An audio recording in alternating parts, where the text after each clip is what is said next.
الحمد لله رب العالمين والعاقبة للمتقين والصلاة والسلام على سيد الأنبياء والمرسلين وعلى آله وأصحابه الطيبين الطاهرين أما بعد فأعوذ بالله من الشيطان الرجيم بسم الله الرحمن الرحيم حسبنا الله ونعم الوكيل صدق اللہ العظیم غوث اعظم بمنے بے سرو ساما مددے قبلہ دین مددے کعبہ ایمان مددے انتظار کرم تستمن عینی رائے خدا جویو خدا بینو خدا دا مددے افتادہ کشتی ضعیفانو شکستہ رات و پشتی بحق کے خواجہ عثمان ہارون مدد کن مدد کن مدد کن یا معین الدین چشتی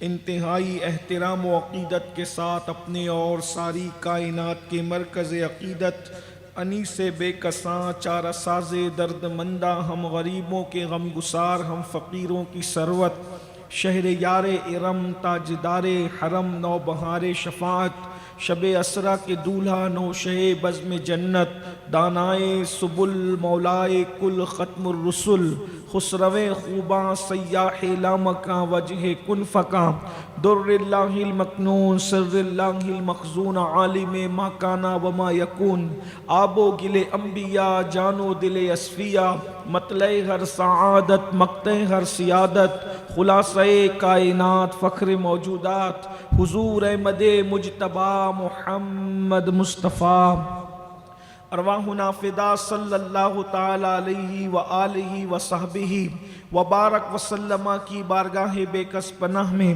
جس طریقے سے پڑھاؤں سب مل کر میرے ساتھ پڑھیں الصلاۃ والسلام علیک یا رسول اللہ الصلاۃ والسلام علیک یا نبی اللہ الصلاۃ والسلام علیک یا حبیب اللہ وعلی آلک واصحابک یا نور اللہ صلی اللہ تعالی علیہ وسلم نعمتیں بانٹتا جس سمت وہ ذیشان گیا نعمتیں بانٹتا جس سمت وہ ذیشان گیا ساتھ ہی منشی رحمت کا قلم دان گیا لے خبر جلد کے غیروں کی طرف دھیان گیا میرے مولا میرے آقا تیرے قربان گیا آہ وہ آنکھ کے ناکام تمنا ہی رہی ہائے وہ دل جو تیرے در سے پر ارمان گیا دل ہے وہ دل جو تیری یاد سے معمور رہا سر ہے وہ سر جو تیرے قدموں پہ قربان گیا انہیں جانا انہیں مانا نہ رکھا غیر سے کام للہ الحمد میں دنیا سے مسلمان گیا آج کی یہ محفل حضرت پیر حکیم شاہ بابا رحمت اللہ علیہ کے عرس سراپا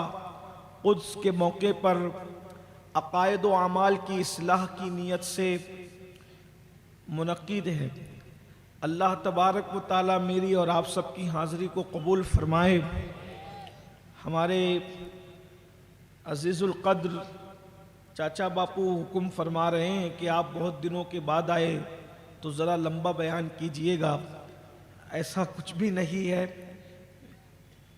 آپ جتنی دیر تک سننا چاہیں گے اور صاحب مزار جتنی دیر تک بلوانا چاہیں گے اللہ کے اذن سے میں کچھ معروضات پیش کرنے کی سعادت حاصل کروں گا میں نے بہت مشہور و معروف آیہ کریمہ کے ایک حصے کی تلاوت کرنے کا شرف حاصل کیا ہے مسلمانوں کا بچہ بچہ اس آیہ کریمہ کو جانتا ہے یہ آیہ کریمہ جنگ احد کے بعد اللہ تبارک و تعالیٰ نے اپنے پیارے حبیب صلی اللہ علیہ وآلہ وسلم پر نازل فرمائی اس آیہ کریمہ کو لوگ بطور وظیفہ پڑھتے ہیں حسبنا اللہ و نعم الوکیل اور ویسے تو یقیناً اس کی بڑی برکتیں بھی ہیں اگر انسان کا کوئی کام رکا ہوا ہو، کاموں کے اندر رکاوٹ ہو، تو کاموں کے اندر رکاوٹ آئے اور بہت محنتوں کے باوجود، بہت کوششوں کے باوجود، بہت کاوشوں کے باوجود جب کوئی کام نہ بنتا ہو، تو ہمارے بزرگوں نے فرمایا، ہمارے سلسلے قادریہ کے اندر ہمارے بزرگان دین فرماتے ہیں، جو اس کو 450 مرتبہ عشاء کی نماز کے بعد پڑھے، اللہ اس کی مراد پوری فرمائے۔ ہر رکے ہوئے کام اس کی برکت سے حل ہوتے ہیں۔ جو 450 مرتبہ اس آیہ کریمہ کو پڑھے تو اللہ تبارک و تعالی اس کی روزی میں برکت عطا فرمائے۔ ہمارے بزرگوں نے یہاں تک فرمایا، اس آیہ کریمہ کے پڑھنے والے کو اللہ کثیر روزی عطا فرماتا ہے، اتنی روزی عطا فرماتا ہے کہ انسان سمیٹتے سمیٹتے تھک جائے۔ اس کو ہمارے بزرگوں نے اسم اعظم بھی کہا ہے۔ آج اس آیہ کریمہ کی تلاوت کا مقصد یہ ہے کہ جنگ کا ماحول ہے، پوری دنیا جو ہے جنگ کی لپیٹ میں ہے، دشمن کا خوف ہے، سب طرف خوف کا ماحول ہے، سب طرف جو ہے وہ مایوسی کا ماحول ہے۔ لوگ سوچ رہے ہیں آنے والے دنوں میں کیا ہوگا، آنے والے دنوں میں کیا ہوگا۔ ظاہر سی بات ہے ہمارے ملک میں جنگ نہیں ہو رہی ہے، لیکن ہم بھی دنیا کے اندر رہتے ہیں، اور دنیا جو ہے جب آگ کی لپیٹ میں ہوگی تو اس کا اثر تو ہم پہ ہوگا، ہو بھی رہا ہے۔ کوئی مہنگائی سے ڈر رہا ہے، کوئی گیس کے سلنڈر کے معاملے کے اندر پریشان ہے، کوئی کرنسی کے معاملے کو لے کے پریشان ہے، کوئی سفر کے معاملے کو لے کے پریشان ہے۔ یاد رکھنا دنیا عالم اسباب ضرور ہے، لیکن مومن کی شان یہ ہے کہ مومن ہر وقت اسباب پر نظر رکھنے کی بجائے مسبب الاسباب پر نظر رکھتا ہے۔ حسبنا اللہ و نعم الوکیل، اللہ اکبر۔ یہ آیہ کریمہ اللہ تبارک و تعالیٰ نے اپنے حبیب صلی اللہ علیہ وآلہ وسلم پر احد کی جنگ کے بعد نازل فرمائی۔ اور یہ بات بھی میں آپ کو بتا دوں، کل کی آنے والی جو شب ہے جسے 15ویں شوال المکرم کہتے ہیں، یہ شب جنگ احد کی شب ہے، یہ شہادت امیر حمزہ کی شب ہے، یہ شہادت مصعب ابن عمیر کی شب ہے۔ اللہ اکبر۔ لیکن اس پر میں کوئی گفتگو، وقت رہا تو کچھ بات کریں گے، لیکن اس سے پہلے عالمی حالات میں اس وقت ہماری ذمہ داری کیا ہے، ہم کیا کریں۔ اللہ اکبر۔ کوئی کرنسی کے معاملے کو لے کر، کوئی سفر کے معاملے کو لے کر، کوئی مہنگائی کے معاملے کو لے کر، کوئی پیٹرول اور ڈیزل کے معاملے کو لے کر، کوئی کھانے پینے کے معاملے کو لے کر بہت خوف کا ماحول ہے۔ ہر بندہ پریشان ہے، ہر بندہ مشکل میں ہے۔ ہر مذہب کا انسان اپنے اپنے طور پر پیشین گوئیاں کر رہا ہے۔ یوٹیوب پر بیٹھے ہوئے لوگ اپنے اپنے انداز سے، مفکرین اپنے اپنے انداز سے، ریٹائرمنٹ لوگ اپنے اپنے انداز سے، علماء اپنے اپنے انداز سے، سب اپنے اپنے انداز سے باتیں کر رہے ہیں۔ کوئی کہتا ہے امام مہدی پیدا ہو چکے اور اب 1 سال کے اندر آنے والے ہیں، کوئی کہتا ہے عیسیٰ علیہ السلام کا نزول قریب ہے، کوئی کچھ کہہ رہا ہے، کوئی کچھ کہہ رہا ہے۔ یہ بات میں آپ کے سامنے عرض کر دوں، امام مہدی کا وہ ظہور اتنی جلدی نہیں ہوگا جس پر لوگ باتیں کرتے ہیں۔ ویسے یہ بات یاد رکھنا، میرے آقا صلی اللہ علیہ وآلہ وسلم کے پیارے دیوانوں، بہت سی باتیں لوگ کرتے ہیں، ظہور مہدی ہوگا، نزول عیسیٰ علیہ السلام ہوگا، دجال کا خروج ہوگا، مگر ابھی نہیں ہوگا۔ احادیث میں آیا، ہم اس پر یقین رکھتے ہیں، اتنی جلدی نہیں ہوگا، اس لیے کہ امام مہدی کے ظہور کے بعد قیامت ایسے ہی قریب ہے جیسے صبح کے بعد شام قریب ہوتی ہے۔ اللہ اکبر۔ لیکن لوگ باتیں کرتے ہیں، ہمیں اس چکر میں نہیں پڑنا۔ ایک بات یہ بھی یاد رکھیں، لوگوں کو پتہ نہیں کیا تجسس ہے اور کیا باتیں ہیں۔ لوگ آج پر نظر رکھنے کی بجائے کل کی بات کرتے ہیں۔ یاد رکھیے، آج کی بات کیجئے، ابھی کی بات کیجئے، فردا کی نہیں امروز کی بات کیجئے، معمول کو سمجھنے کی کوشش کیجئے۔ ایسے حالات کے اندر الگ الگ مذہب کے لوگ پیشین گوئیاں کر رہے ہیں۔ یہ بات میں آپ کو بتا دوں، دیکھو دنیا میں کچھ بھی ہو جائے، لوگ کہتے ہیں پانی ختم ہو جائے گا، کھانا نہیں ملے گا، یہ ہوگا وہ ہوگا۔ مجھے اتنا سمجھتا ہے، حسبنا اللہ و نعم الوکیل، اس کا مطلب یہ ہے ہمارا اللہ ہمارے لیے کافی ہے اور وہ بہترین کارساز ہے۔ یہ جملہ حضرت سیدنا ابراہیم علیہ السلام نے سب سے پہلے کہا تھا، اور اس کی برکت کیا ہے، یہ صرف کہنے سے کام نہیں بنتا بلکہ اس پر یقین ہونا چاہیے۔ یقین کی بڑی برکتیں ہیں۔ جب سیدنا ابراہیم علیہ السلام کو آگ میں ڈالا جا رہا ہے، کتنا خطرناک ماحول ہوگا، اللہ اکبر۔ آگ میں ڈالنے کا مطلب سمجھتے ہیں، یہ نہیں کہ چند لکڑیاں جلا کر کے آگ میں ڈالا گیا ہے۔ جو جانتے ہیں وہ جانتے ہیں، جو نہیں جانتے ہیں وہ جان لیں۔ اللہ اکبر۔ ابراہیم علیہ السلام کے لیے آگ کا اتنا بڑا علاوہ تیار کیا گیا تھا کہ پرندے قریب سے گزرتے تھے تو جل بھن کر زمین پہ گر جاتے تھے۔ آگ جلانے والے برسوں تک اس میں ایندھن جمع کرتے رہے، بلکہ آگ جلانے والوں نے آگ جلا تو دی مگر مسئلہ یہ درپیش تھا کہ اس میں ابراہیم علیہ السلام کو ڈالیں گے کیسے، اس لیے کہ کئی کلومیٹر تک خود انسان جانے کی ہمت نہیں کر رہا تھا۔ کیسی وہ آگ ہوگی کہ اس کی حرارت لکھنے والوں نے لکھا کہ 12 میل تک تھی۔ اتنی دردناک آگ مفسرین نے لکھا ہے۔ اسی لیے تو انہوں نے سوچا اس میں ڈالیں کیسے، تو انہوں نے ڈالنے کے لیے منجنیق تیار کی۔ آپ کے یہاں منجنیق کو کیا کہتے ہیں؟ گوفن تیار کیا تاکہ اس کے ذریعے سے ابراہیم علیہ السلام کو ڈالے۔ اب ذرا غور کریں، ابراہیم علیہ السلام کو گوفن کے ذریعے سے آگ میں ڈالا جا رہا ہے، اور سید الملائکہ جبریل علیہ السلام آپ کے پاس آتے ہیں اور آ کر کہتے ہیں اے خلیل، اللہ کی دوست، آپ کو آگ میں ڈالا جا رہا ہے، کوئی حاجت ہو تو کہیے۔ دیکھو یہ یقین کی برکت ہے۔ حضرت خلیل سامنے آگ ہے، اور وہ بھی ایسی آگ کہ 12 میل تک جس کے اثر سے علاقے دہک رہے ہیں۔ پرندہ قریب جاتا ہے تو بھن کر کے زمین پہ گر جاتا ہے، اور سید الملائکہ حضرت جبریل امین آ رہے ہیں اور آ کر کہتے ہیں کوئی حاجت ہے آپ کی؟ آپ کہتے ہیں حاجت تو ہے مگر تم سے نہیں ہے۔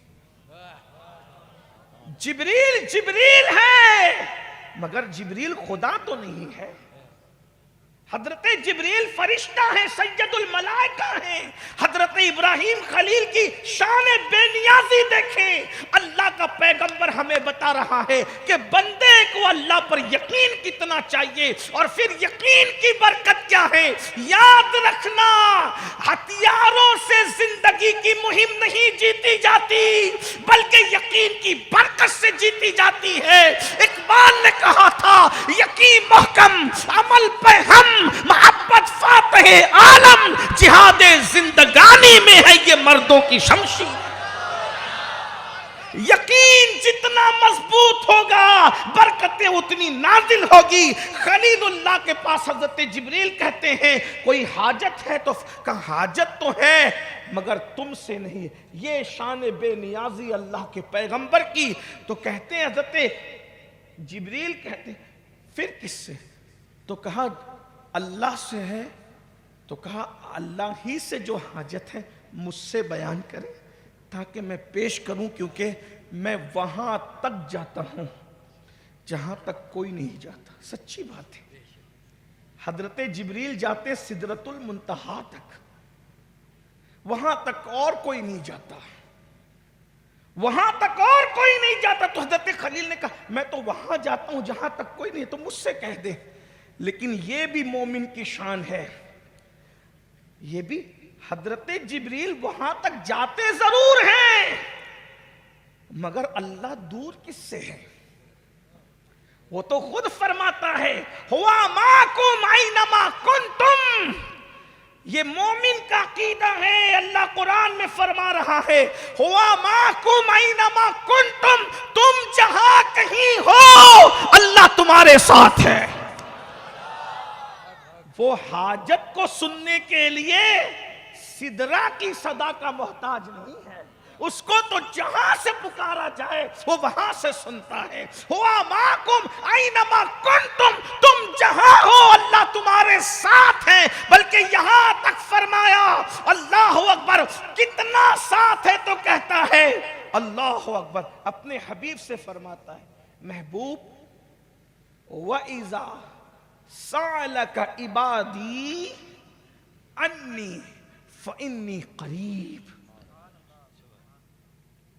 اے میرے محبوب، جب میرے بندے، آیت کا اسلوب دیکھیں، تیور دیکھیں، اپنے حبیب سے کہہ رہا ہے محبوب جب عبادی، میرے بندے جب میرا پتہ پوچھے کہ اللہ کہاں ہے، میرے بندے جب میرا پتہ پوچھے کہ اللہ کا، وَإِذَا سَأَلَكَ عِبَادِي، میرے بندے جب میرا پتہ پوچھے اللہ کہاں ہے تو ان کو جواب دیجئے فَإِنِّي قَرِيب، اللہ تمہارے قریب ہے۔ اللہ قریب ہے تو کتنے قریب ہے؟ تو پھر ایک مقام پر فرماتا ہے نحن اقرب الیہ من حبل الورید، اللہ تمہاری شہرک سے زیادہ قریب ہے۔ بھائیو، سب لوگ ڈرے سہمے اس لیے ہے کہ ان کے پاس یہ عقیدہ توحید نہیں ہے، اس لیے دنیا ہنگامہ کر رہی ہے۔ لیکن مسلمانوں، تمہیں تو تمہارے نبی کے ذریعے سے کہا گیا انی قریب، میں تمہارے قریب ہوں، اور کتنا قریب ہے؟ نحن اقرب الیہ من حبل الورید، وہ تمہاری شہرک سے زیادہ قریب ہے۔ تو حضرت خلیل نے ذہن دیا جب حضرت جبریل علیہ السلام نے کہا کہ میں وہاں جاتا ہوں جہاں کوئی نہیں جاتا، اس لیے آپ حاجت پیش کریں۔ لیکن ایک بات یہ بھی بتاؤں، آگے بڑھنے سے پہلے، عنوان نہیں ہے لیکن بات سن لیں، اس لیے کہ ہماری تو زندگی کا عنوان ہی یہی ہے جو کہنے جا رہا ہوں۔ ہمارا آج کا عنوان میں اگرچہ یہ چیز بظاہر شامل نہیں ہے، لیکن ہماری زندگی کا عنوان یہ ہے، بلکہ ہم آئے اسی عنوان کے لیے ہے، عدم سے لائی ہے ہستی میں آرزوئے رسول، کہاں کہاں لیے پھرتی ہے جستجوئے رسول، بلائے لوں تیری یہ جذب شوق صلی اللہ کہ آج دامن دل کھچ رہا ہے سوئے رسول، کہ آج دامن دل کھچ رہا ہے سوئے رسول۔ اور عجب تماشا ہو میدان حشر میں بے دم کہ سب و پیش خدا اور میں روبرو رسول۔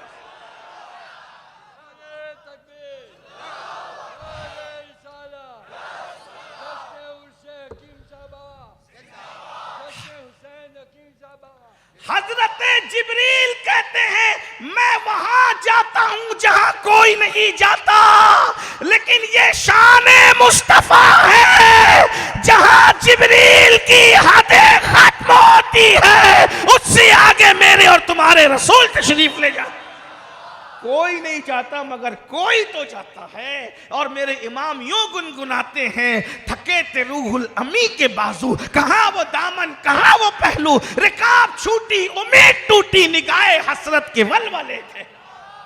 حضرت جبریل حضرت خلیل سے کہہ رہے ہیں کہ مجھے بتائیں کہ آپ کی حاجت وہاں لے جا کر، تو کہا تم سے نہیں، جس سے ہے وہ جانتا ہے کہ حاجت بھی کیا ہے۔ یہی فرق ہے جبریل اور خلیل میں۔ جب جبریل نے کہا میں وہاں جاتا ہوں جہاں کوئی نہیں جاتا، حاجت بیان کریں، تو حضرت خلیل نے نہیں بیان کی، لیکن میرے آقا نے حضرت جبریل سے کہا جبریل میں وہاں جا رہا ہوں جہاں کوئی نہیں جاتا ہے، کوئی حاجت ہو تو بیان کر۔ جبریل نے حاجت بیان، کیونکہ یہاں نہ نہیں کہہ سکتے تھے، وجہ کیا ہے؟ اس لیے کہ حاجت لے جانے والا اب یہاں جبریل نہیں ہے، حاجت لے جانے والا یہاں حبیب ہے۔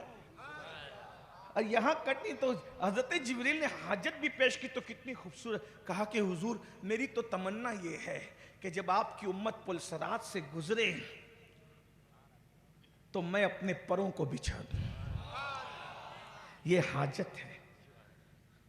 دیکھ رہے ہیں جبریل تمنا کر رہے ہیں، اسی لیے میرے امام کو جب میدان محشر کا نقشہ یاد آیا تو آپ نے سوچا کہ میں پل صراط پہ آ گیا، اب کہ اہل صراط روح امی کو خبر کریں، اہل صراط، او صراط پر کھڑے ہوئے فرشتوں، جاؤ جبریل کو خبر کرو کہ اب امت محمدیہ پل صراط سے گزر رہی، ذرا اپنے پروں کو بچھائیے، آ کر کے بچھائیے۔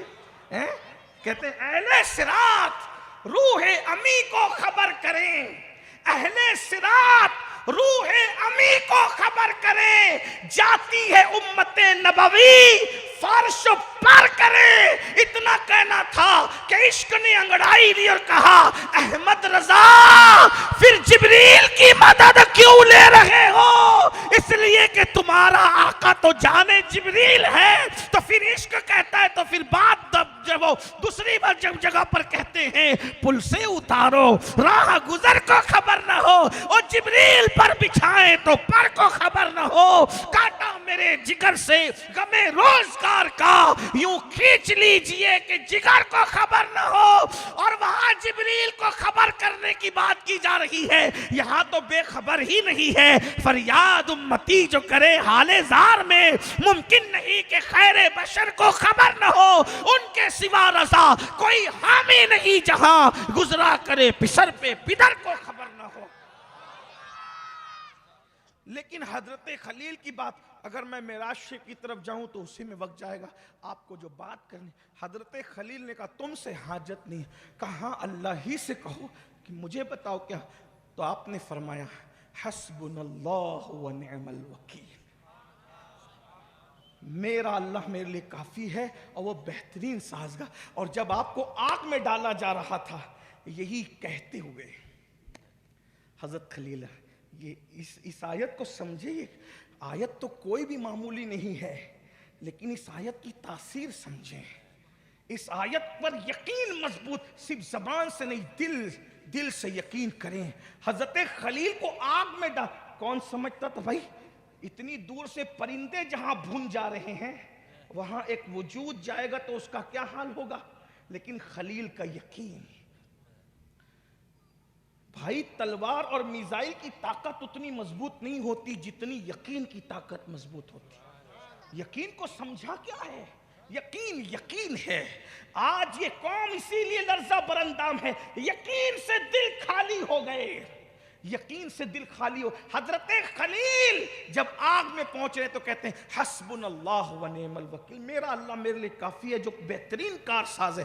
ادھر آگ میں پہنچے اور ندا آتی ہے یا نار کونی بردم و سلام علی ابراہیم، اے آگ ابراہیم پر ٹھنڈی ہو جا سلامتی کے ساتھ. اور دنیا نے دیکھا کیا ہوا. پھر اس کے بعد حسبنا اللہ و نعم الوکیل جس نے کہا وہ ہستی ہے مصطفیٰ جان رحمت. جب احد کے میدان میں اہل احد کے قدم اکھڑ گئے تو اس وقت رسول اللہ کی زبان سے نکلا حسبنا اللہ و نعم الوکیل، میرا اللہ میرے لیے کافی ہے. یہ ہے اس آیے کریمہ کی شان. اور پھر جب آپ نے کہا نا حسبنا اللہ و نعم الوکیل، اور بعض مفسرین کہتے ہیں بدر کے موقع پر بھی جب حضور علیہ السلام نے دیکھا ادھر 1000 کا لشکر ادھر 313 تو اس وقت حضور علیہ السلام نے کہا تھا حسبنا اللہ و نعم الوکیل. اور پھر اس کے نتیجے میں اللہ نے آسمان سے فرشتوں کو نازل فرمایا تھا. میرے بھائیوں اللہ ہمارے لیے کافی ہے. یہ یقین کب پیدا ہوتا ہے؟ اب آپ نہیں لیتا. دیکھو یقین جو ہے دور رہنے والے کو نہیں ہوتا، یقین جو ہے قریب رہنے والے کو ہوتا ہے. اور ایک بات یہ بھی سن لے، جب یقین آتا ہے تو اطمینان آتا ہے، یقین آتا ہے تو سکون آتا ہے. آپ بہت سارے لوگوں کو بے چین دیکھ رہے ہیں، بستروں پہ لوگوں کو نیند نہیں آ رہی ہے اس لیے کہ اتنا ڈر کا ماحول ہے، کوئی نہیں چین سے سو پا رہا ہے. کیا ہوگا کیا ہوگا، غریب بھی سوچے کیا ہوگا، امیر بھی. دیکھو یقین جب آ جائے تو سکون آتا ہے. ایک مثال کے ذریعے سے آپ کو بتاتا ہوں میرے بھائیوں. مثال کے طور پر آپ رستے سے جا رہے ہو، ناپاڑ ہو، ناپا ہو، آنند ہو، احمد آباد، کوئی علاقہ ہو، سورت ہو، بروچ ہو، آپ رستے سے رات کو جا رہے ہیں.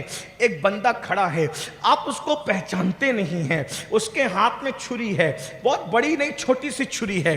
آپ اکیلے ہیں، بولو دل دھک دھک کرے گا کہ نہیں کرے گا؟ آپ بے چین ہوں گے کہ نہیں ہوں گے؟ بولیے بھائی. اس لیے کہ آپ اس کو جانتے نہیں. آپ آپ اس کو پہچانتے نہیں, آپ کی اس سے کوئی ملاقات نہیں, اجنبیت ہے, اس کے ہاتھ میں چھری ہے, اگر پیٹ میں ڈال دیا تو کیا ہوگا, گردن پہ مار دیا تو کیا ہوگا, آپ یہ سے تو ڈر رہے ہیں, آپ کا دل دھک دھک کر رہا ہے. اب آپ مجھے بتائیں, معمولی سے چھری پر دل دھک دھک کر رہا ہے, لیکن اب وہی بندہ اللہ اکبر خط بنانے کے لیے حجام کی دکان پہ گیا, حجام نے وسترا نکالا اور وسترا نکال کر آپ کی گردن پہ شیرک پہ رکھا اور آپ آنکھ بند کر کے بیٹھے ہوئے ہیں. آپ مجھے بتائیں کیا فرق ہے, چھوٹی سی چھری سے کلیجہ دھک دھک کر رہا تھا اور اتنا بڑا اوزار وہ بھی شیرک, اچھا وہ لے کے کھڑا ہے تو دل دھک دھک کر رہا ہے, اور اس نے شیرک پر رکھ دیا تو بھی آپ سکون سے آنکھ بند کر کے بیٹھے. کیوں؟ اس کی وجہ یہ ہے اس کو جانتے نہیں ہیں, اس پہ بھروسہ نہیں ہے, تو چھوٹی سی چھری پر بھی بے چین ہو گئے. اس کو جانتے بھی ہیں اور بھروسہ بھی ہے کہ شیرک پہ رکھا ہے, بال کاٹے گا رگ نہیں کاٹے گا. مجھے بتاؤ اگر حجام پر یقین ہو جائے تو شیرک پر وسترا آ جاتا ہے, تب بھی آدمی پرسکون رہتا ہے. ارے ظالم تو کیسا مسلمان ہے, حجام پر یقین آنے پر آدمی بڑے سے بڑے ہتھیار پر بھی پرسکون آنکھیں بند کر کے بیٹھتا ہے. اگر کسی کو اللہ پر یقین ہو جائے تو پھر اس کے سکون کا عالم کیا ہوگا. اسی لیے تو اللہ اپنے ولیوں کی شان بیان کرتا ہے.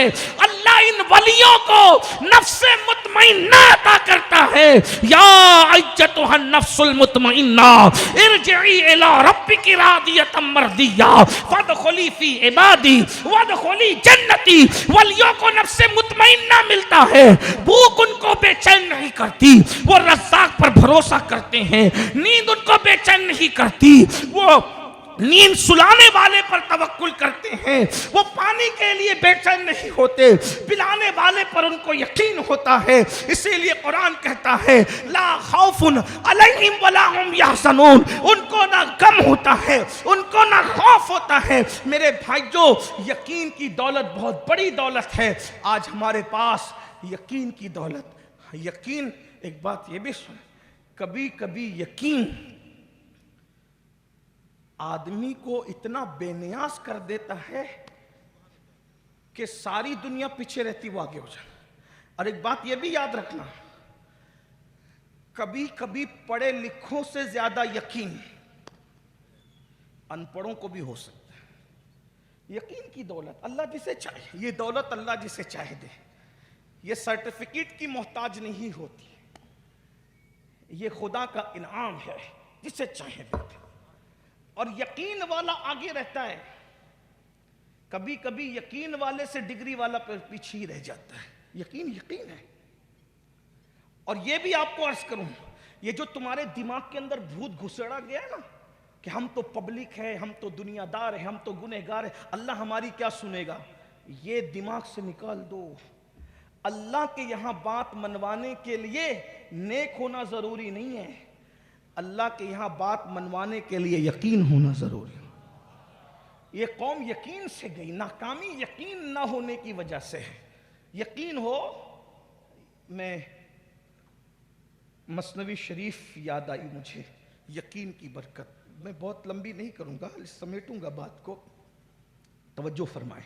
جتنی دیر سنو گے سکون سے اتنی دیر, جب سمجھ میں آئے گا کہ آپ اب تھک رہے ہیں تو اس سے پہلے کہ آپ تھکیں میں اپنی گفتگو سمیٹ لوں گا انشاءاللہ.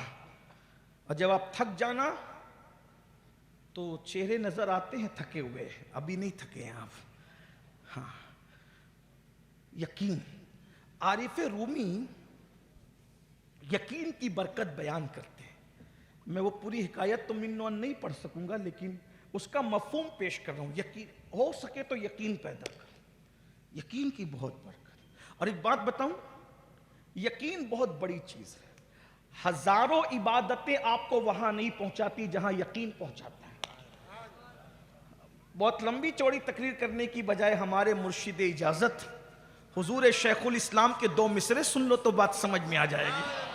حضور شیخ الاسلام عرض کرتے ہیں, اور حضور کی نعت میں عرض کرتے ہیں, کہتے ہیں یقین والے کہاں سے چلے کہاں پہنچے, جو اہل شک ہیں اگر میں مگر میں رہتے ہیں. یقین کہاں پہنچاتا ہے آدمی, یقین پھر یقین ہے.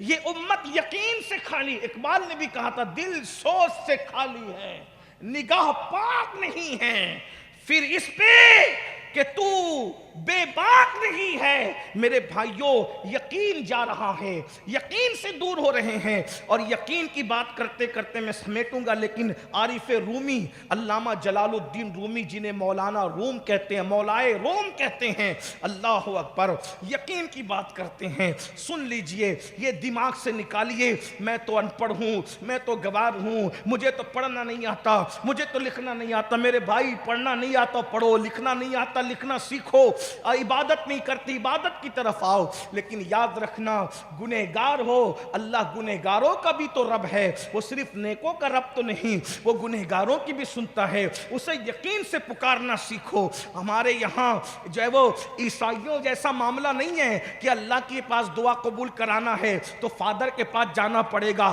پوپ کے پاس جانا پڑے گا، اس کے پاس نہ یقین سے پکارو، اس کے محبوب کا وسیلہ دے کر، پھر دیکھو بیڑا کیسے پار ہوتا ہے۔ بس یقین کرو، اللہ اکبر، اور یقین جتنا مضبوط دعا اتنی جلدی قبول، یقین جتنا مضبوط دل اتنا مطمئن، یقین جتنا مضبوط کام اتنے جلدی بنے۔ عارف رومی لکھتے ہیں اس کا مفہوم، ایک بابا تھا، بابا یعنی بکری چرانے والا بابا، بڈھا بابا، وہ ان پڑھ تھا، پڑھا لکھا نہیں تھا، وہ بکری چرانے روزانہ بازو کے گاؤں میں جاتا تھا، اور دونوں گاؤں کے بیچ میں ایک دریا تھا، اور دریا سے گزر کے اس کو جانا پڑتا تھا، تو روزانہ وہ کشتی میں اپنی بکریاں سوار کر کے لے جاتا تھا، اور ایک سکہ وہ ملاح کو دیتا تھا، کشتی چلانے والے کو ملاح کہتے ہیں، ملاح کو دیتا تھا، پھر جاتے وقت بھی ایک سکہ دیتا تھا، تو اس پہ بہت گرا گزرا۔ پرانے دور کے لوگ پیسے کو بہت جوڑ کے رکھتے ہیں، آپ کو بھی کہتا ہوں پیسہ جوڑ کے رکھنا برا نہیں ہے، عالمی حالات کے تناظر میں میری بھی گزارش ہے، فضول خرچی سے بچو، پیسے جوڑ کے رکھو، پیسے بچا کے رکھو، یہ وقت فضول خرچی کا، آنے والا دن کیسا ہوگا نہیں پتا۔ مجھے تو یہ خوف لگتا ہے کہ کہیں اگر یہ حالات آگے بڑھے تو کووڈ سے زیادہ دردناک حالات نہ بن جائیں، اور ریلیف مانگنے والوں کی صف میں کھڑے ہونے کی بجائے کوشش کرو کہ میں پیسے بچا کے رکھوں، تاکہ مانگنے والوں کی بجائے میرا شمار دینے والوں کی صف میں۔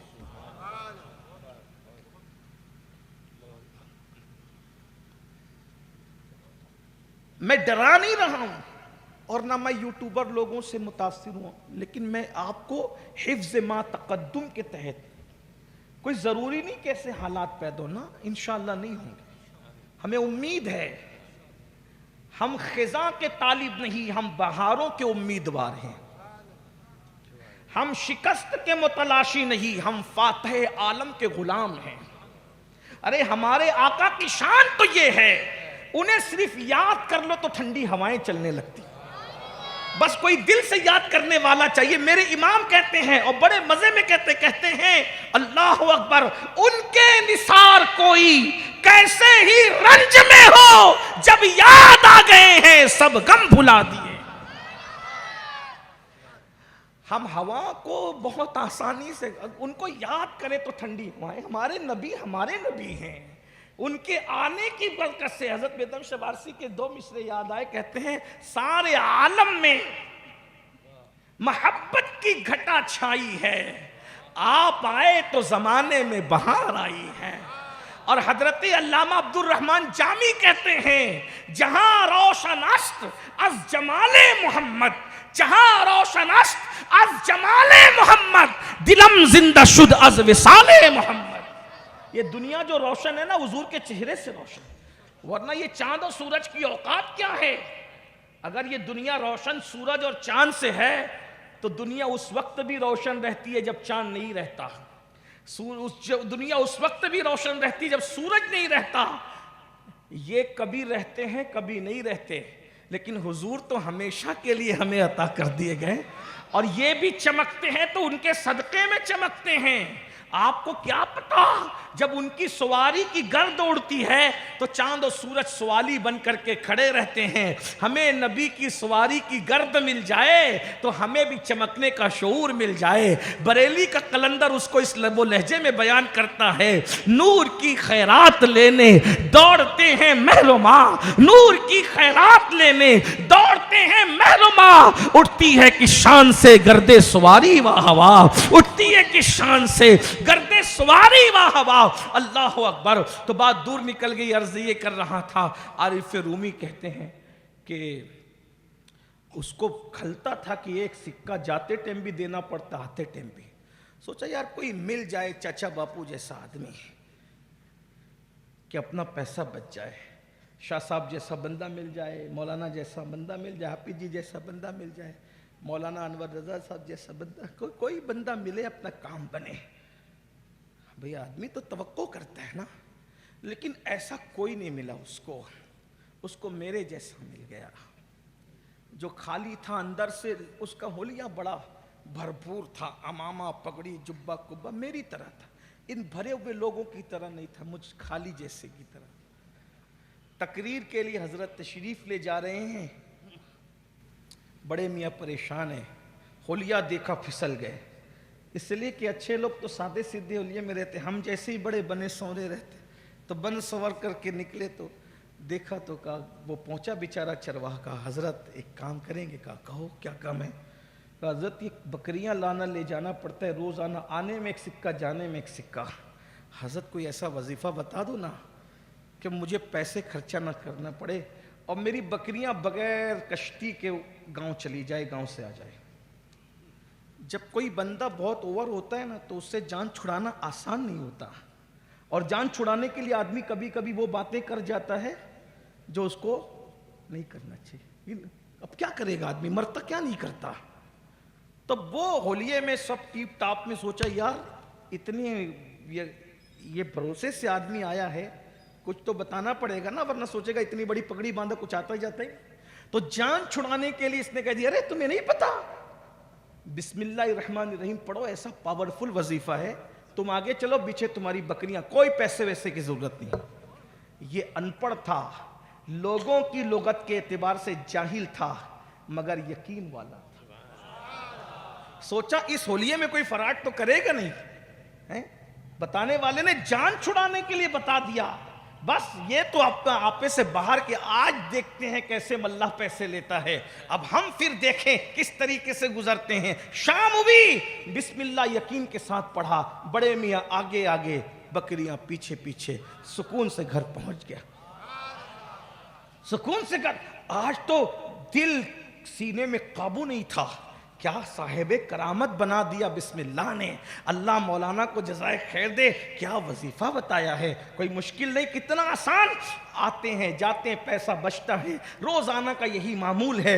ایک دن ایسا ہوا, مولانا خود کھڑے ہیں, عارف رومی کہہ رہے ہیں یہ لوگ جیسے مولانا نہیں, مجھ جیسے, جس کو خیر سے ناظم اسٹیج نے مولانا بنا دیا, مجھ جیسا آدمی کھڑا ہو. حضرت کیوں پریشان ہو؟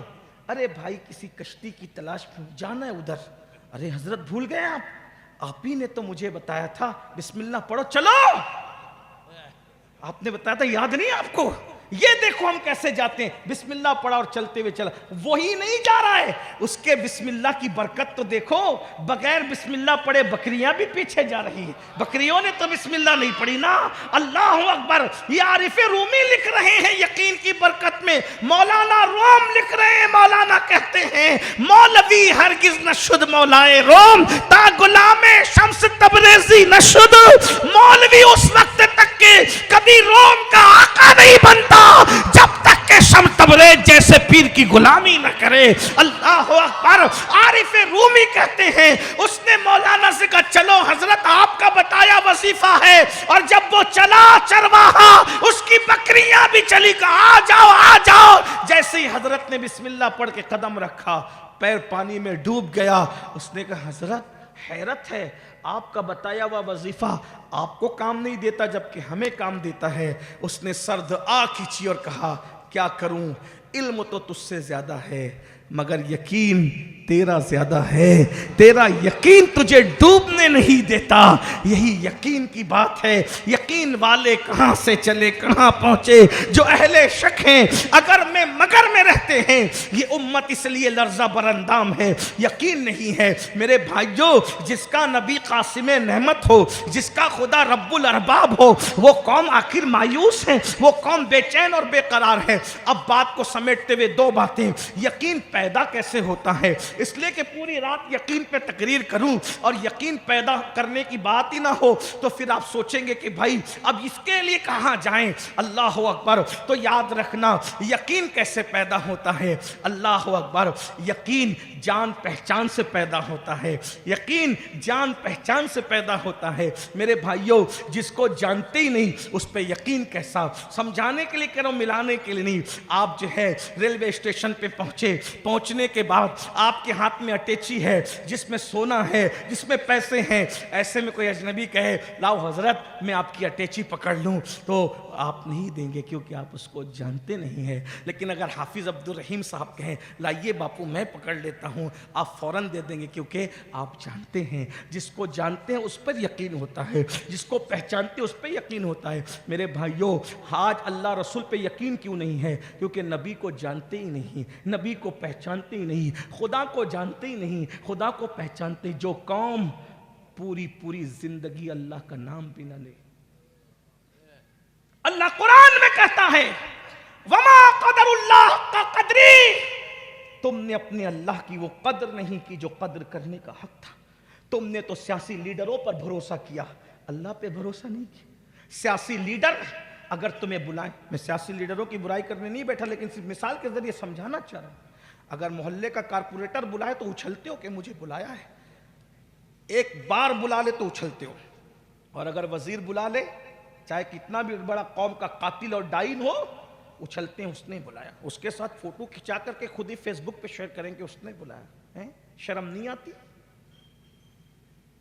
سیاسی لیڈروں کی دعوت کو اعزاز سمجھتے ہو, قاتل ظالم زانیوں کی دعوت کو اعزاز سمجھتے ہو, اور وہ اللہ جو ایک دن میں تمہیں 5 مرتبہ اپنے گھر میں طلب فرما رہا ہے اپنے نمائندے کے ذریعے سے, حی علی الصلاۃ, آؤ نماز کے لیے. کتنا جاتے ہیں, کتنا جاتے ہیں. یقین جو نہیں ہے اسی لیے نہیں ہے. اللہ کی شان کیا پہچان رہے ہیں, اللہ کی شان کیا جانتے ہو؟ میرے بھائی, لوگ روزی کے لیے پریشان ہیں, وہ سمجھتے نہیں کہ جو چونٹی کو بھوکا نہیں مرنے دیتا وہ اشرف المخلوقات کو بھوکا مرنے دے گا. جس نے ماں کے پیٹ میں, جب نہ ہمارا باپ کھلا سکتا تھا نہ ہماری ماں کھلا سکتی تھی, نہ ہمارا استاد کھلا سکتا تھا نہ ہمارا پیر کھلا سکتا تھا, جہاں ہوا جانے کی بھی جگہ نہیں, جہاں روشنی جانے کی بھی جگہ نہیں, جسے ماں کا پیٹ کہتے ہیں. جو ماں کے پیٹ میں ہمیں کھلاتا ہے وہ دنیا میں لانے کے بعد ہمیں چھوڑ دے گا. جو سمندر کی تہ میں مخلوق کو روزی دیتا ہے, جو پہاڑوں کی بلندیوں پہ مخلوق کو روزی دیتا ہے, وہ ہمیں چھوڑ دے گا. لیکن کوئی اس پہ توکل تو کرے, کوئی اس کو جانے تو صحیح, کوئی اس کی معرفت تو حاصل کرے. پوچھو میری قوم سے, ہیروں کو جانتے ہیں, ہیرو کے بارے میں پتہ اس کا نسب کیا ہے, اس کا خاندان کیا ہے, اس کا نام کیا ہے. جتنا ہیرو کو جانتے ہو کیا اتنا اپنے اللہ کو بھی جانتے ہو؟ میں آپ سے سوال کرتا ہوں. یہ جو آیت کہہ رہی نا وما قدر اللہ حق قدری, تم نے اپنے اللہ کی وہ قدر نہیں کی, اللہ کو نہیں جانتے. بتاؤ اللہ کے بارے میں کیا جانتے ہو؟ وہ ستار ہے, وہ غفار ہے. میں صرف اتنا عرض کر دوں, اس کی شان کریمی کو کون جانے. سن لو اگر سن سکتے ہو. اگر بفرض محال کسی ایک بچوں کی کروڑوں مائیں ہوں تو کروڑوں مائیں مل کر ایک بچے کو جتنا پیار نہیں دے سکتی, اس سے زیادہ اللہ اپنے بندوں سے پیار کرتا ہے. بس اللہ کا کرم اتنا سمجھ لیں, سمجھانے کے لیے کہہ دوں. میرے امام نے کیا توحید بیان کی ہے. اللہ اکبر کہتے ہیں, اللہ اکبر, بڑے مزے میں فرماتے ہیں, کہتے ہیں کہ ان کا خدا ان سے فزوں. اس سے پہلے کے الفاظ کیا کہے؟ لا ورب العرش ملا ان سے ملا، بٹتی ہے کونین میں نعمت رسول اللہ کی. اور آگے کہتے ہیں ہم بھکاری وہ کریم. توحید سن لے ذرا تاکہ اللہ کی معرفت کچھ تو نصیب ہو جائے تو یقین کی دولت پہ جائے. کہتے ہیں لوگ کہتے ہیں اہل سنت حضور کا ذکر کرتے ہیں اللہ کی توحید بیان نہیں کرتے. کچھ میں نے چھوٹے موٹے چوہوں کو بھی یہ بات کہتے ہوئے سنا کہ ہمارے ہاں توحید بیان نہیں ہوتی. میں نے کہا جیسی ہمارے ہاں بیان ہوتی ویسے کسی کے ہاں نہیں ہوتی. کچھ لوگ کہتے ہیں ہمارے ہاں اہل بیت بیان نہیں ہوتے. میں نے کہا جیسے ہمارے ہاں بیان ہوتے ویسے کسی کے ہاں نہیں ہوتے. لوگ کہتے ہیں ہمارے ہاں صحابہ بیان نہیں ہوتے. میں نے کہا جیسے ہمارے ہاں بیان ہوتے ویسے کسی کے ہاں نہیں ہوتے. لیکن جو بیان کرتا ہے تم اس کو پڑھتے ہی نہیں ہو تو پھر اس کے بعد شکایت کرتے ہو. جو بیان کرتے تم اس کو سنتے ہی نہیں ہو. بولو ایسی توحید ہے کسی کے یہاں؟ چلیے میں توحید آپ کے سامنے پیش کرنے لگا ہوں. کہتے ہیں توحید بیان کرنے کا انداز دیکھیں. کیا کہتے ہیں؟ ہم بھکاری وہ کریم ان کا خدا ان سے فزوں. فزوں مطلب زیادہ.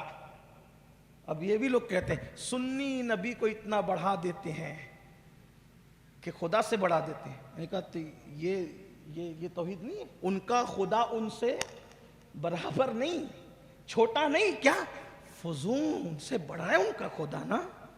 اب دیکھیں ذرا سن لیں. سبحان اللہ.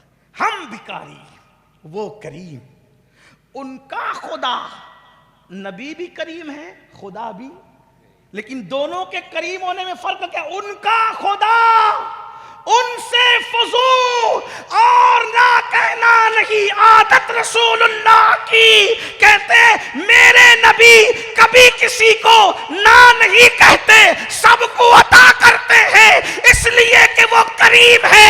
اب نبی کی شان بیان ہو کے خدا کی معرفت کیسے بیان ہو رہی ہے، توحید کیسے بیان ہو رہی ہے؟ بتا رہے ہیں ارے جب نبی کسی کو خالی نہیں لوٹاتے تو جس نے نبی کو کریم بنایا ہے، جب بننے والے کے کرم کا یہ عالم ہے تو بنانے والے کے کرم کا عالم جب اللہ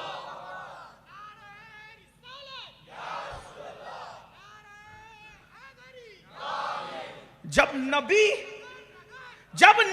کسی کو خالی نہیں لوٹاتے تو خدا کی چوکھٹ سے کوئی خالی کیسے؟ اب پھر دوسرے مقام پہ توحید بیان کرتے ہیں وہی رب ہے. اس پر میں ناپاڑ اور گرد و نواز سے آنے والوں کو نہیں کہوں گا کہ بولو سبحان اللہ. میں چندے والا آدمی نہیں ہوں، لیکن اتنا ضرور ہے کہ اس بات پر اگر سنی سبحان اللہ نہیں کہے گا تو پھر کس پہ کہے گا؟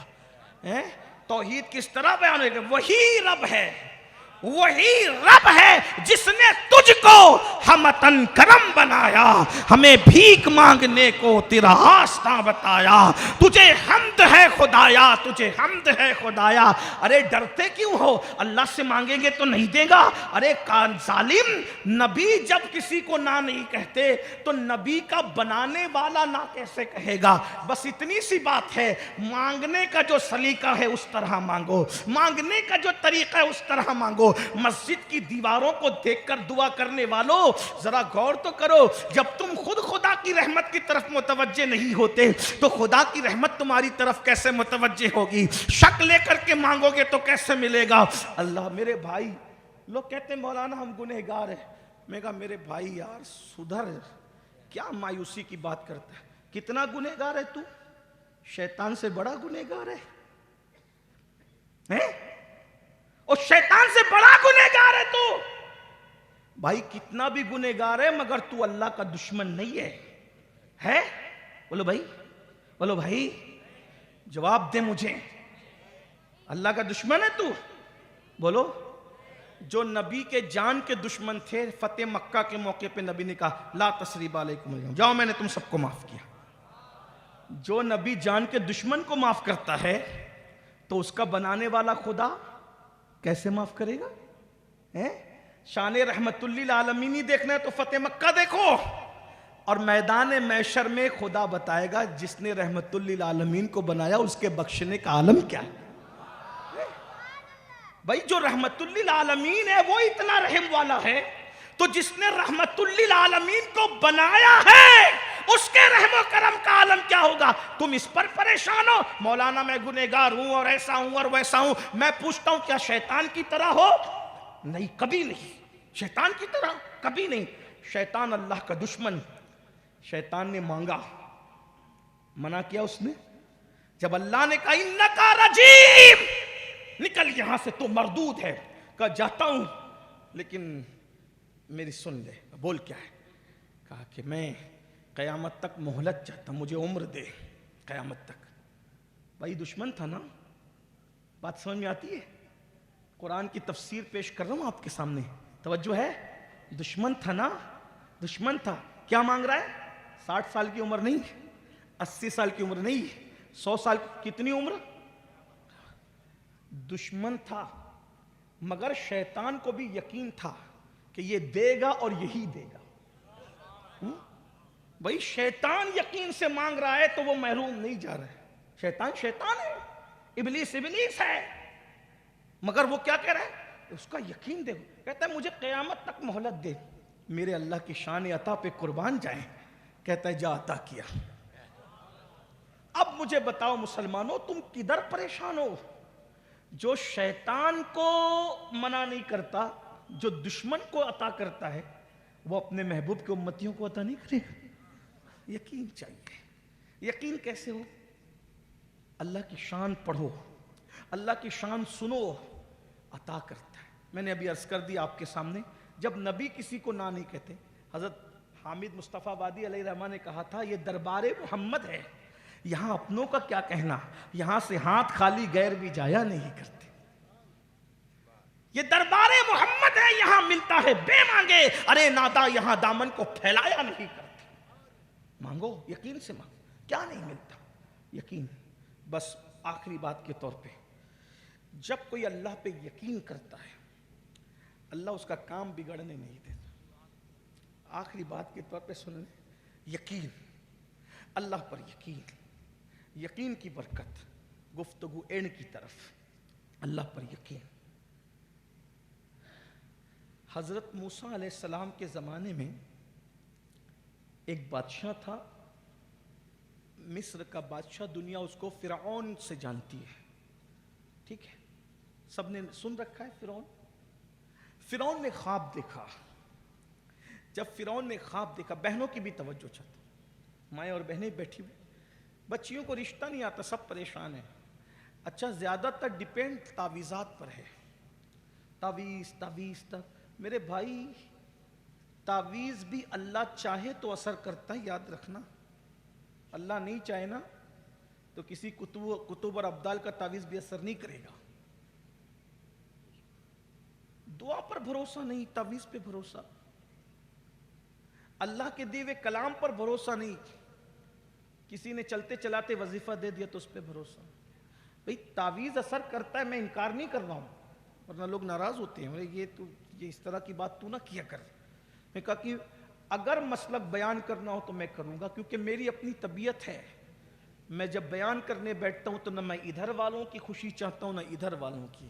میری طبیعت میں یہ ہے، جو پیا کو بھائے اختر وہ سہانا راگ ہے، جس سے نہ خوش ہے پیا وہ راگنی اچھی نہیں۔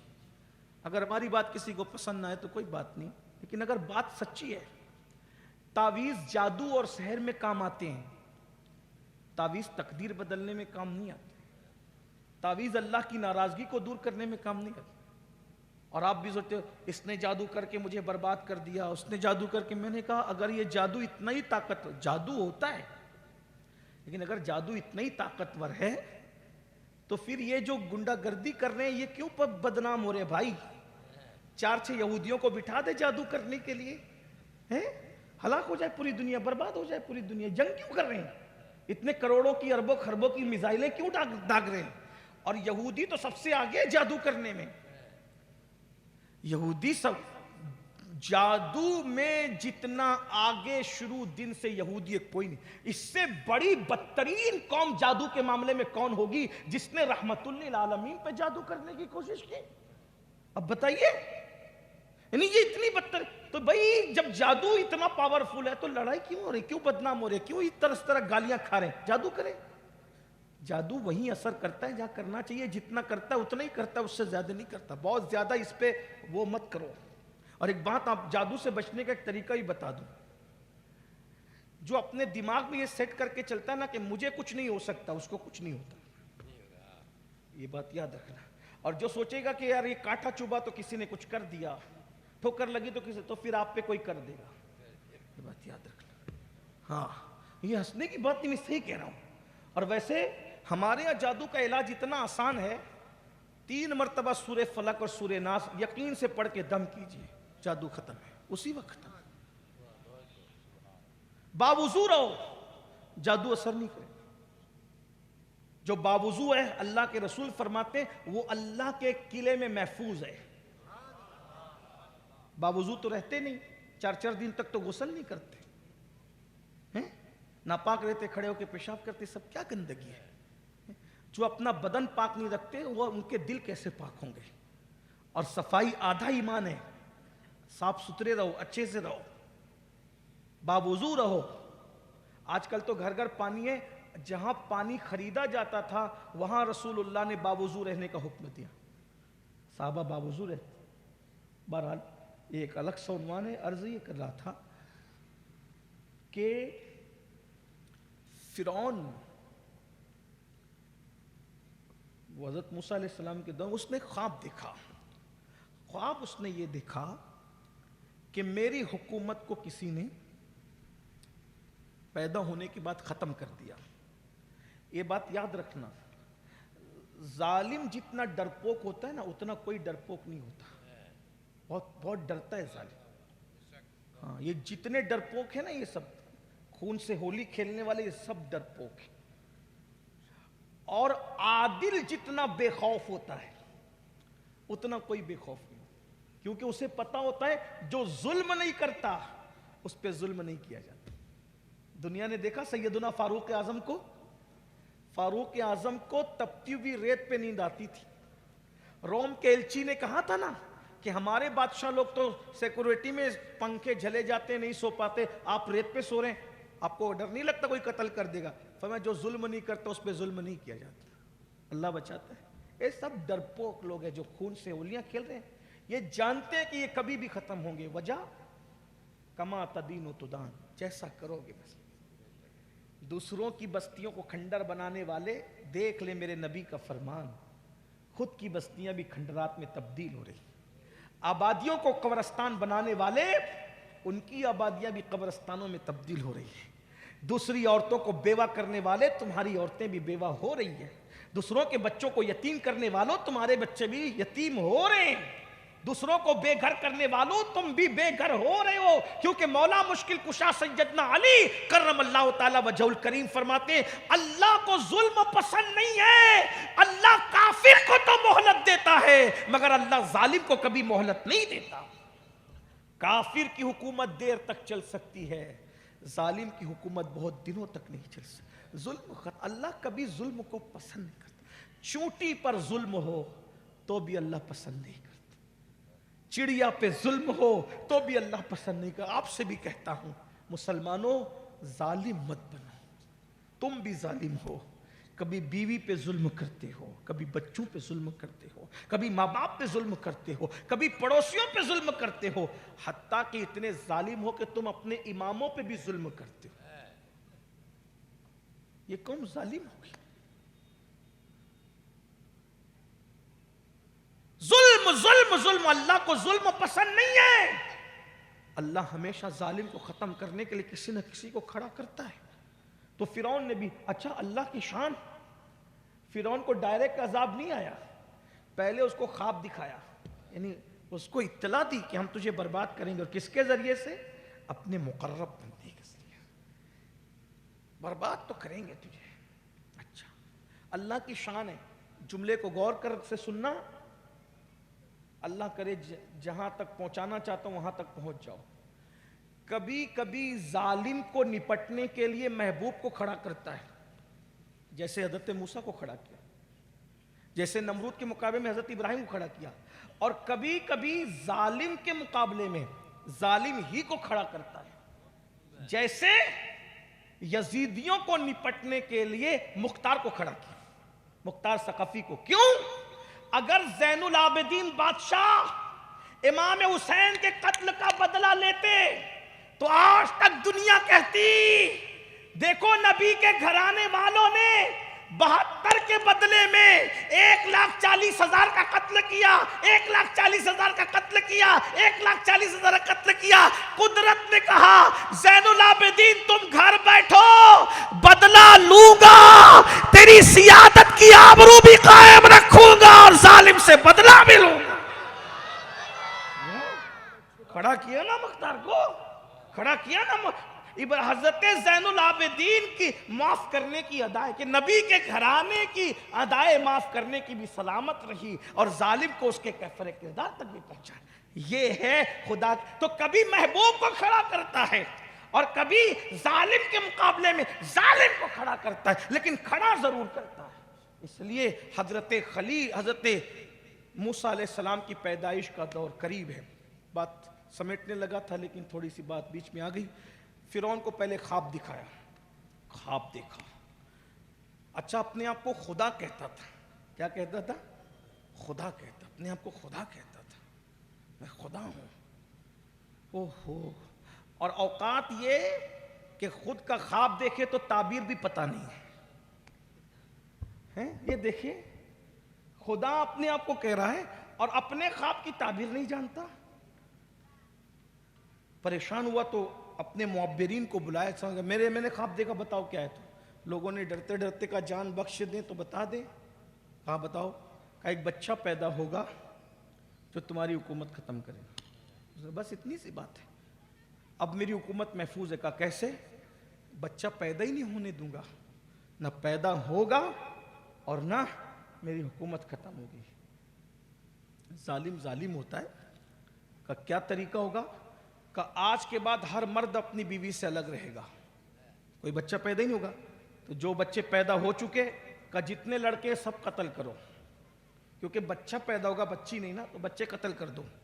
آئندہ سب شوہر اپنی بیوی سے الگ رہیں، جو پیٹ میں ہے اس کا کہ ہر دروازے پہ ایک ایک دائی مقرر کرو، جیسی بچہ پیدا ہو، بیٹی ہو تو چھوڑ دو، بیٹا ہو تو قتل کرو، اپنی دائیاں رکھو۔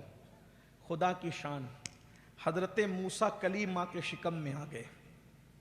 آپ کی امی اتنی خوبصورت تھی، نورانی چہرہ تھا کہ دائی کی اور امی کی دوستی ہو گئی۔ توجہ کرنا، اب میں بات ختم کرنے لگا ہوں۔ یقین کی برکت، اللہ کرے مجھے بھی یقین نصیب ہو، آپ کو بھی یقین نصیب ہو، مضبوط یقین۔ اللہ سے یقین مانگو، اللہ سے یقین مانگو، یقین کی بڑی برکت ہے۔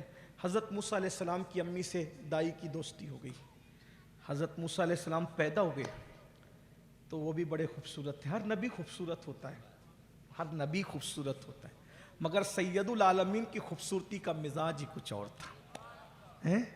اس لیے کہ جس کو سردار بنایا پھر اس کو حسن میں بھی سردار بنایا۔ نبیوں کی کائنات میں سب سے خوبصورت حضرت یوسف کو بنایا، اور یوسف سے بھی زیادہ خوبصورت جان یوسف محمد الرسول اللہ کو بنایا۔ حضرت یوسف کی طالب مصر کی عورتیں ہیں اور حسن مصطفیٰ کا طالب خود خلاق کائنات ہے۔ کیا حسن ہے اے سید ابرار تمہارا، اللہ بھی ہے طالب دیدار تمہارا، کیوں دید کے مشتاق نہ ہو حضرت یوسف، اللہ کا دیدار ہے دیدار تمہارا۔ وہ کمال حسن حضور ہے کہ گمان نقص جہاں نہیں، یہی پھول خار سے دور ہے، یہی شمع ہے کہ دھواں نہیں، میں نثار تیرے کلام پر ملی یوں تو کس کو زبان نہیں۔ وہ سخن ہے جس میں سخن نہ ہو، وہ بیان ہے جس کا بیان نہیں، فصحا عرب کے بڑے بڑے تیرے آگے یوں ہے دبے لچے، کوئی جانے منہ میں زبان نہیں بلکہ جسم میں جا نہیں، تو کروں تیرے نام پہ جا فدا، کروں تیرے نام پہ جا فدا، کروں تیرے نام پہ جا فدا، نہ بس ایک جا دو جہاں فدا، دو جہاں سے بھی نہیں جی بھرا، کروں کیا کروڑوں جہاں نہیں۔ حضرت موسیٰ علیہ السلام کی خوبصورتی دیکھ کر اس دائی نے کہا بچہ کتنا خوبصورت ہے، اس کو قتل نہیں کریں گے۔ کہا پھر کیا کریں گے؟ کہا بکری کا بچہ کاٹ کے ہانڈی میں ڈال دیں گے اور لے جا کر کے رکھ دیں گے محل میں کہ بچہ کاٹ دیا۔ ہاں ٹھیک ہے، ہانڈی لائی گئی، بکری کا بچہ کاٹ کر کے محل میں لے جا کے رکھ دیا بچہ۔ حضرت موسیٰ علیہ السلام کی جو بہن تھی بڑی ذہین تھی، اس نے دائی کو اور ماں کو بٹھا کے کہا دیکھو بچہ تو بڑا خوبصورت ہے ہمارا بھائی، لیکن بادشاہ کو کہہ دیا کہ بچہ ہم نے قتل کر دیا، لیکن اگر پتہ چلا، بچے رات میں روتے ہیں، دن میں بھی روتے ہیں، کبھی بھی روتے ہیں، آواز پتہ چلی اس کے جاسوس پھر رہے ہیں، ایک بچہ مرنا تھا، اب ایک بچہ نہیں مرے گا، ہم تینوں بھی مریں گے، یہ بچہ بھی مرے گا، پھر کرنا کیا ہے؟ کہ اس بچے کو گھر سے نکالو۔ توجہ کرنا، یقین کی برکت، اس بچے کو گھر سے نکالو۔ کہ کیسے نکالیں گے؟ کہ میں ایک صندوق لاتی ہوں، صندوق پیٹی، اس میں بچے کو ڈال دیں گے، اور وہ صندوق جو ہے وہ دریا میں ڈال دیں گے، اللہ جہاں چاہے گا وہ صندوق چاہے گا۔ یاد رکھنا، جنگل میں رکھی ہوئی چیز مل سکتی ہے، غار میں رکھی ہوئی چیز مل سکتی ہے، سب سے غیر محفوظ اگر کوئی جگہ ہے تو اسے دریا کہتے ہیں، کیونکہ دریا میں کوئی چیز ڈالے پتہ نہیں کہاں تک جائے گی، اس کی کوئی گارنٹی نہیں ہے۔ حضرت موسیٰ کی ماں، دیکھو نبی کے ماں باپ کبھی کافر نہیں ہوتے۔ یہ تو مولوی ازم نے 1857 کے بعد جن کو انگریزوں نے پیدا کیا تھا، ان کو اتنا شوق ہے نبی کے ماں باپ کو کافر کہنے کا کہ نبی کے ماں باپ کو بھی کافر کہہ ڈالا۔ نبی کے ماں باپ کافر نہیں ہوتے میرے بھائی۔ اتنا کہوں آپ سے، ایک بات کہوں، برا مت ماننا، تمہارے گجرات میں کسی شرابی کے گھر کبھی ولی پیدا ہوا ہے کیا؟ جب شرابی کے گھر ولی پیدا نہیں ہوتا تو کافر کے گھر میں نبی کیسے پیدا ہو؟ کیا باتیں کرتے ہیں لوگ، بکواس کرتے ہیں، اور آپ بھی ہے کہ کسی کے بھی پیچھے کھڑے ہو جاتے ہو۔ میرے بھائیوں ذرا ہوش کے ناخن لو۔ اللہ اکبر۔ حضرت موسیٰ علیہ السلام کی امی جب صندوق آیا تو بچے کو رکھا، اپنے بیٹے کو، صندوق بند کیا، اور ایک ماں لے کر کے چلی صندوق کو دریا میں ڈالنے کے لیے۔ ذرا دل سے پوچھو، اپنے دلوں سے پوچھو، بچہ زور سے روتا ہے، ہم بے چین ہو جاتے ہیں۔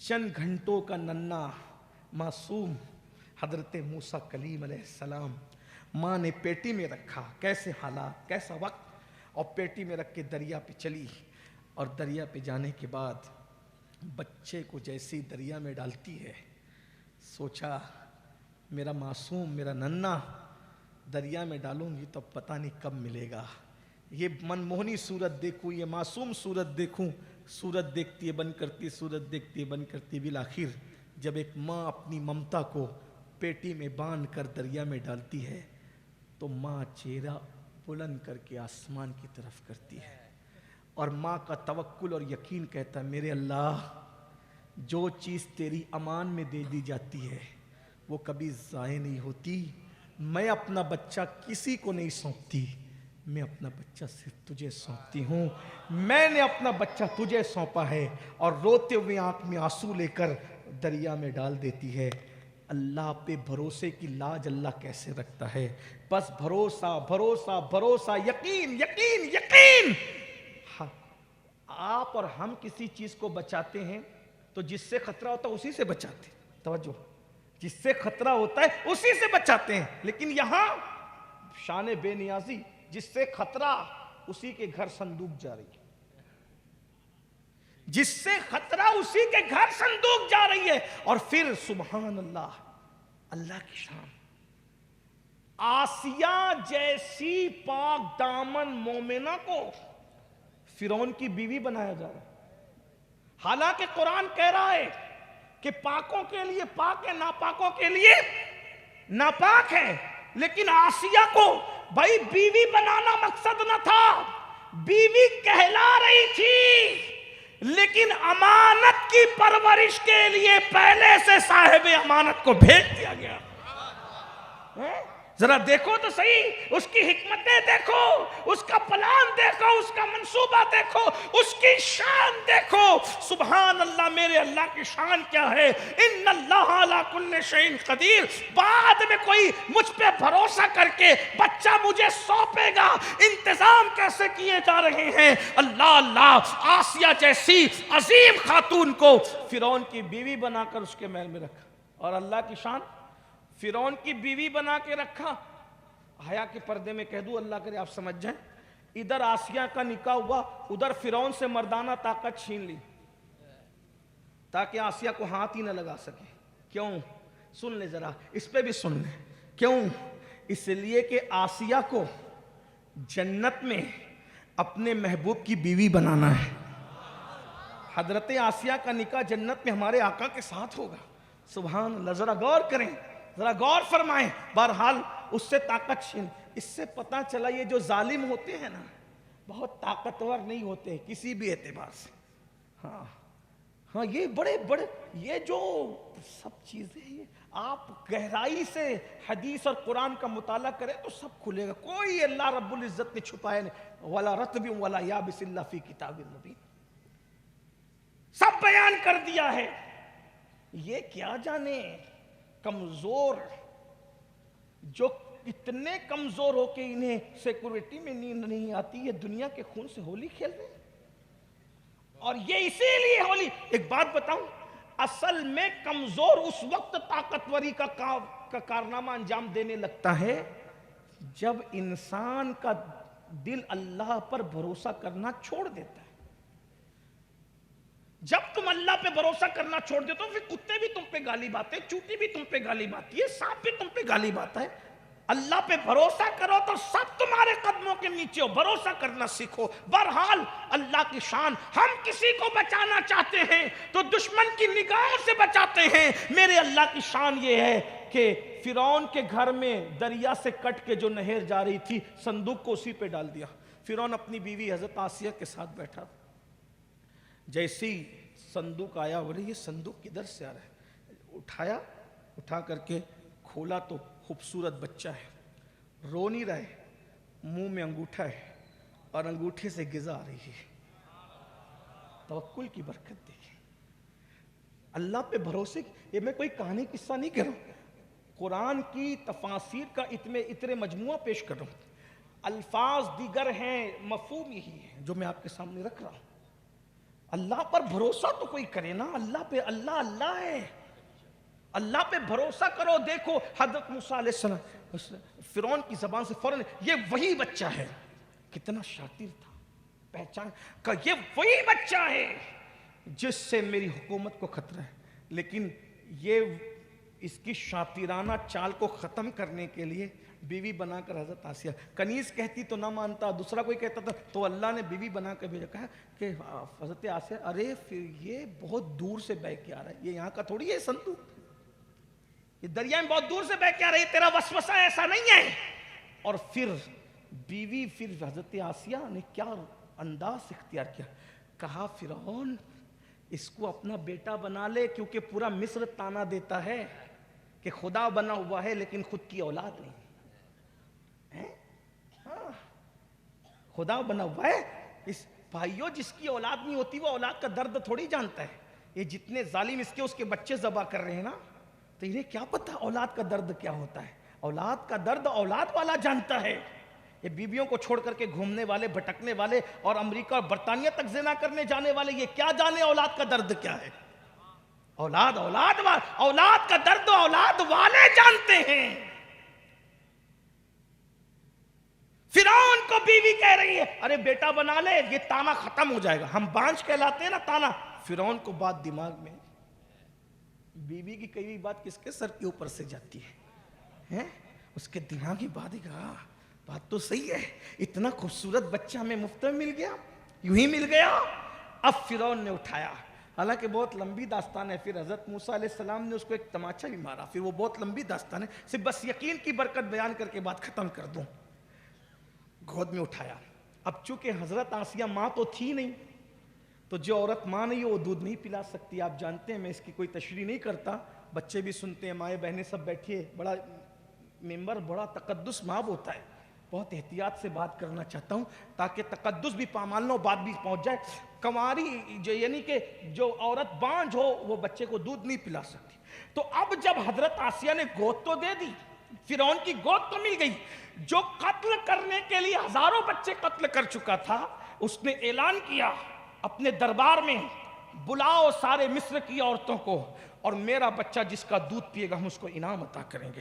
ساری دائیاں فرعون کے محل میں.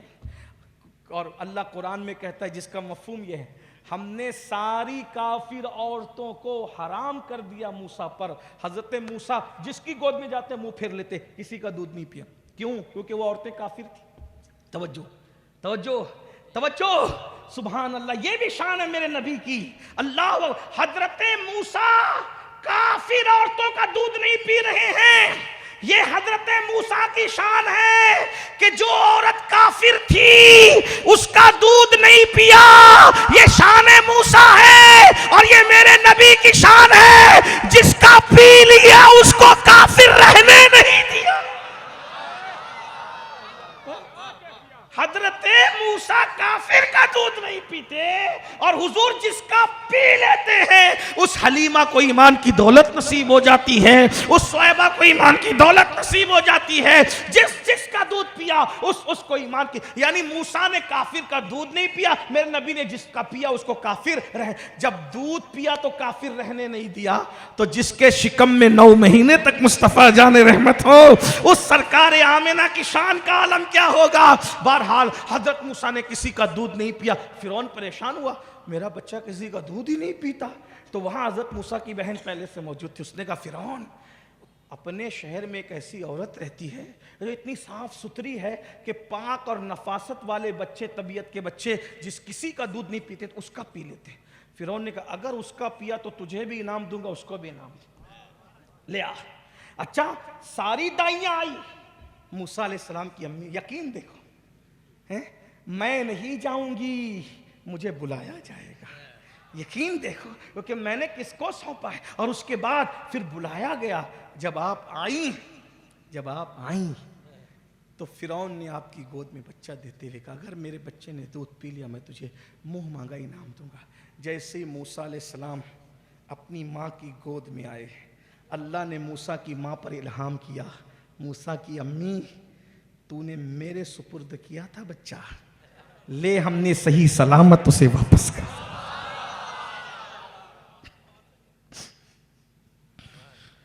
میرے اللہ کی شان